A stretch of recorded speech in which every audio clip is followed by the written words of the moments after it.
अच्छा, कुछ लोग बोलते हैं कि विटामिन सी अगर हम ज़्यादा मात्रा में यूज़ करें तो वो एंटी कैंसरस हो जाता है, कैंसर को भी रिकवर कर सकता है। ऐसा कोई मतलब ऐसी रिसर्च हम लोग के उसमें तो नहीं है, जी। पर विटामिन सी ऐसे अच्छा है ओके। ना?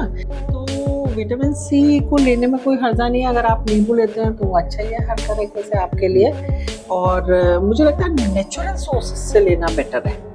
आप बजाय विटामिन सी की गोली खाएं, जब तक कि कोई बहुत ऐसी डेफिशिएंसी नहीं है तब तक ज़रूरी नहीं है कि आप गोलियां खाएं।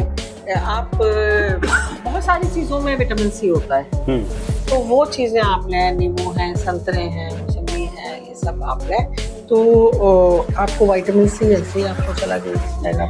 क्या कभी हमने ऐसा फील किया है कि विटामिन सी की एक्सेसिवनेस से कुछ ज़्यादा हो गया विटामिन सी, तो उसका कुछ साइड इफेक्ट होगा या विटामिन सी कुछ साइड इफेक्ट करेगा ही नहीं?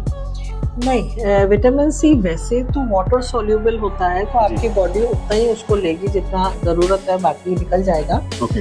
पर मुझे लगता है कि जब तक कि आप उसको रेगुलरली बहुत ज़्यादा मात्रा में नहीं ले रहे, तब तक एक्सेस में बॉडी होने का सवाल नहीं है। सवाल नहीं। अच्छा, एक और ये मिथ है या ट्रुथ है, ये मैं आपसे जानना चाहूँगा कि बहुत सारे लोग बोलते हैं कि मोबाइल का रेडिएशन है या खाना किचन में हम लोग जो माइक्रोवेव रखते हैं उसका रेडिएशन है, ये कैंसर का एक बहुत बड़ा कारण है।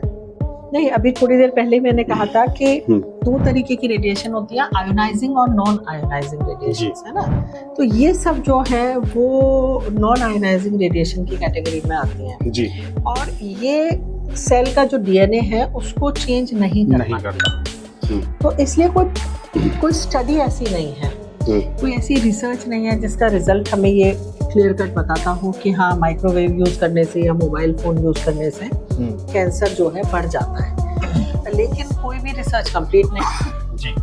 अभी बहुत सारे लोग इस पे रिसर्च कर रहे हैं एंड यू नेवर नो कि कब कोई चीज पॉजिटिव निकल आए इसको लेके। तो ऐसे ही है ये, तो जहाँ भी excess of everything is bad. आप मोबाइल को लिमिटेड यूज करें, सोते वक्त कपड़े से दूर रखें, है ना, जितना हो सके उसको अपनी बॉडी से दूर रखें, तो अपने आप ही आप उसमें ये पॉजिटिव आएगा या नहीं आएगा कोई फर्क नहीं पड़ेगा। आप उसको यूज जो है कम करें। या आपके खान पान का जो तरीका है, आपकी फिजिकल एक्टिविटी है, तो मैं जानती हूँ कि जो बैलेंस है वो बना के रखना हर चीज़ में बहुत ज़रूरी है। अगर आप कहीं भी अपना बैलेंस बना के रखते हो चीज़ों में, संतुलन है, वहाँ गड़बड़ नहीं होगी।